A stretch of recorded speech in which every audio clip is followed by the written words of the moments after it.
É o verbo compartilhar, é o verbo compartilhar.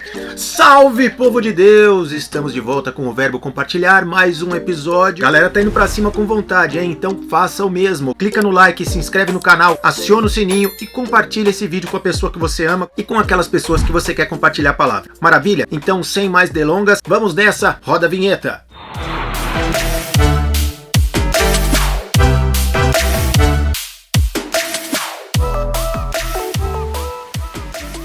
Tem uma galera fiel que assiste todos os episódios que a gente produz, isso é muito gratificante, mas o que é ainda mais gratificante é quando a gente consegue interagir. E é por isso que eu quero te incentivar a deixar um comentário aqui no YouTube, nesse vídeo, nos outros que você assistir também, e também no Instagram. Para você que não segue ainda, é só procurar @Pastor Maurício Monteiro e pronto, conversa com a gente, vamos debater, vamos aprender e vamos embora. E é o seguinte, no nosso ranking de versículos mais procurados na internet, o de hoje está na posição 234ª. 1 de João, capítulo 2, versículo 15. Mas eu vou ler o 15, o 16 e o 17 porque eles se completam, tá bom? Vamos lá, começando pelo 15. Não ameis o mundo, nem o que no mundo há. Se alguém ama o mundo, o amor do Pai não está nele. Porque tudo o que há no mundo, a concupiscência da carne, a concupiscência dos olhos e a soberba da vida, não é do Pai, mas do mundo. E o mundo passa, e a sua concupiscência, mas aquele que faz a vontade de Deus permanece para sempre. Vamos lá, vamos lá. Não ameis o mundo. Essa é uma ordenança meio subjetiva, né? Fica difícil, assim, à primeira vista, pensar o que exatamente será que é amar o mundo. E é por isso que eu li os outros dois versículos, porque neles a gente tem uma descrição do que mais ou menos significa amar o mundo. E aí nós temos a concupiscência da carne, a concupiscência dos olhos e a soberba da vida. Melhorou um pouquinho, mas continua complexo, né? Porque você fala, puxa, mas o que exatamente será que são essas coisas? Eu vou aqui me esforçar para tentar desmembrar ali, deschavar, como a gente dizia no mundão, esse pacote, né? Esse bloco, para a gente ter a possibilidade de entender um pouco melhor.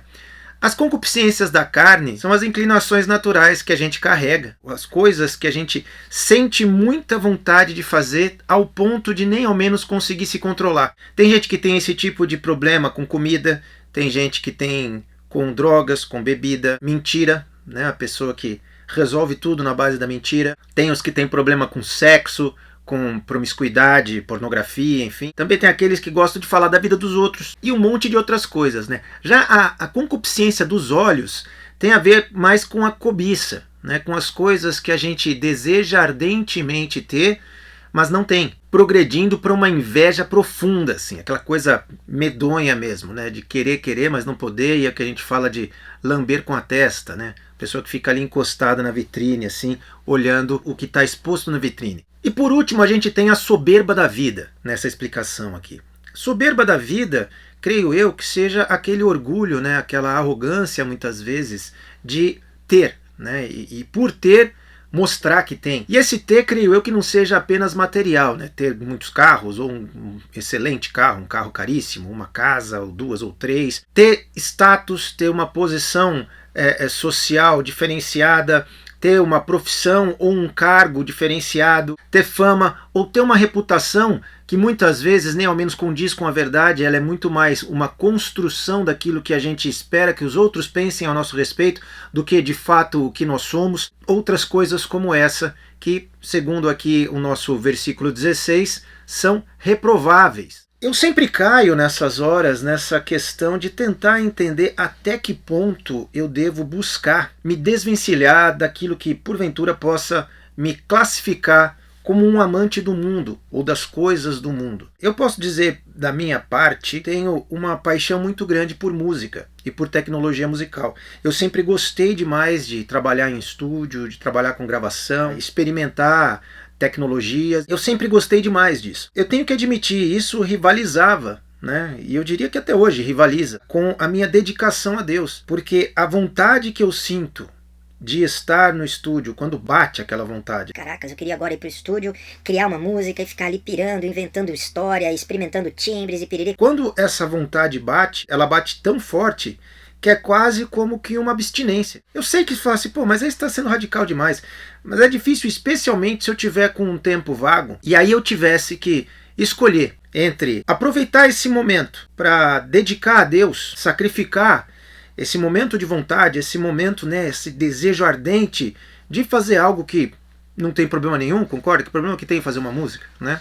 Ainda mais quando você não está com a intenção de fazer essa música para, sei lá, para corromper ninguém, para só você mesmo ficar ali sozinho, que nem hobby, né, digamos assim. O ideal para quem quer viver uma vida espiritual realmente profunda é aproveitar esse tipo de momento, porque esses momentos eles são como que combustível, são como que sacrifícios, né, fazendo um paralelo com o Antigo Testamento, que a gente pode utilizar para colocar na presença de Deus, e no lugar de simplesmente fluir naquela vontade, que eu volto a dizer qual o problema que tem, mas no lugar de fluir naquilo, você troca aquilo pela presença de Deus. Eu tenho certeza que isso agrada demais a Deus. Tenho certeza, tá? Não tenho dúvida. O problema aí é que, na maioria das vezes, se eu tivesse a oportunidade, eu vou falar, puxa vida, mas eu oro já, eu leio a Bíblia, eu sou pastor, eu prego, eu oriento as pessoas, vou ficar só um pouquinho aqui com a minha música. Eu creio que os grandes nomes da Bíblia, especialmente em se falando em cristianismo, os apóstolos e os mártires, e aquelas pessoas que eu sempre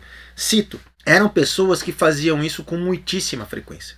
Eu creio que uma das maneiras, uma das formas que esses grandes homens e mulheres de Deus usavam para não se deixar distrair, né, ou engodar pelas coisas do mundo, era ir se afastando dessas coisas e limitando o tipo de atividade que eles poderiam ter, ainda que essas atividades não fossem em si mesmas um problema, só para que eles não perdessem em momento algum essa conexão, essa pureza, essa coisa intensa, né, da intimidade com Deus. Você já parou para pensar, e eu creio que isso vale a pena fazer? Eu posso dizer que já parei algumas vezes, mas eu nunca cheguei assim a uma conclusão que mudasse o estado das coisas como se encontram hoje, por exemplo, na minha vida. Se existe alguma coisa na sua vida da qual você não estaria disposto a abrir mão, você estaria disposto a abrir mão do seu trabalho, do seu lazer?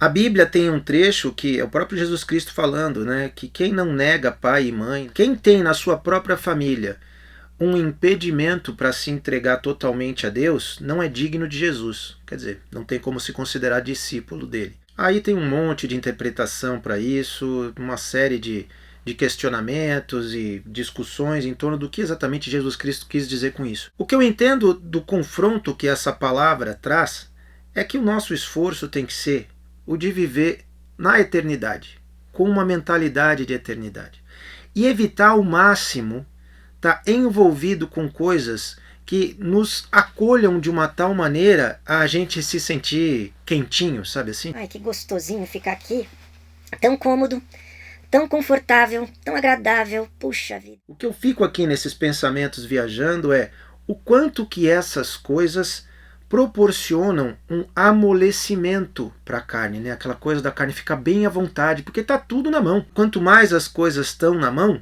mais a gente gosta delas e mais a gente se acomoda com elas. Aí, de novo, como que eu faço para saber se não existem coisas na minha vida que batem de frente com Deus, como eu meio que aqui já confessei, que a música acaba batendo, né, na minha vida? Eu poderia até usar o fato de eu ter o estúdio, de eu saber música e de eu conhecer um pouco de Bíblia e tal, e falar, não, eu vou fazer música gospel, evangélica. Mas o problema por trás disso, eu entendo, é qual é a motivação em fazê-la. Eu duvido que se eu parasse para fazer, ainda que eu falasse, eu estou falando de mim mesmo, hein? Eu duvido que se eu parasse para fazer uma música oferecendo a música para Deus, eu estaria antes de mais nada motivado pelo fato de fazer a música para Deus. Porque eu gosto tanto do processo, eu curto tanto fazer música, eu curto tanto experimentar coisas, que eu não tenho como saber. Na verdade é mais provável que eu esteja muito mais motivado pelo fazer a música em si mesmo do que necessariamente oferecê-la para Deus. Não sei se você está entendendo, e se esse exemplo que eu estou te dando vai te servir como munição para que você também reflita a respeito. Mas é muito difícil para mim. Eu não preciso necessariamente oferecer para Deus para querer fazer a música. E o fato de eu oferecer a música para Deus não influencia no desejo que eu tenho de fazer a música. Você entende? Não influencia no tanto que eu amo mexer com isso e ficar absorto fazendo isso. Oferecer esse processo para Deus, para mim, pelo menos na minha ignorância, parece aquela história do Corban. O sacerdote, para não ter que dividir os seus recursos e o seu tempo se dedicando, por exemplo, aos pais que já estavam idosos, ele declarava que o tempo e os recursos que ele tinha já estava tudo consagrado a Deus, então não tinha como ele, repassar para mais ninguém. E Jesus Cristo confronta essa hipocrisia. Ele fala: vocês são hipócritas. Vocês deixam de honrar pai e mãe por preguiça e ainda colocam a justificativa dessa preguiça, dessa má vontade, dessa desonra, numa consagração de algo a Deus. Tenha essa paciência. Pois é, eu consagrar, por exemplo, um tempo meu de fazer música para Deus, facilmente pode ser um corban, porque eu paro para fazer a música porque eu gosto dela, porque eu gosto de mexer com isso. Aí eu posso muito bem virar e falar assim: olha, mas é para Deus. Eu tenho certeza que qualquer um de nós pode ter uma situação como essa na vida, pode ter alguma área como essa na vida. É difícil a gente parar para pensar, refletir, considerar e ser honesto o suficiente para reconhecer que a coisa existe e ela está lá. Eu creio que se eu falasse isso para algum outro pastor amigo meu, ele fosse virar para mim e falar: Maurício, para com isso, cara. Você não vai ter um momento de extravaso, você não vai ter um momento de... Procura, encontra e me mostra no Novo Testamento algum momento em que estavam os apóstolos reunidos, então Pedro disse: que tal nós pararmos agora e irmos jogar peteca judaica para extravasar? Não tem. Ficar uma tarde nadando e curtindo. Eu não creio que não existia momento nenhum de distração. Mas você veja a ênfase que existe no Novo Testamento em relação a isso. Você veja a ênfase que existe no Novo Testamento, por exemplo, em relação a grandes conquistas no âmbito profissional, no âmbito acadêmico, material. E como não há ênfase alguma, nenhuma, quase não se vê, talvez até não se veja isso no Novo Testamento, me faz pensar que eles reputavam isso como uma coisa tão inútil, tão perda de tempo, que não valia a pena nem registrar nada relacionado com esse tipo de coisa. Pensa comigo, existe um contraste a ser considerado, ou não? Talvez valha a pena pensar a respeito, como eu sempre digo. Amém? Então é isso aí. Deus te abençoe. Fica na paz e até mais.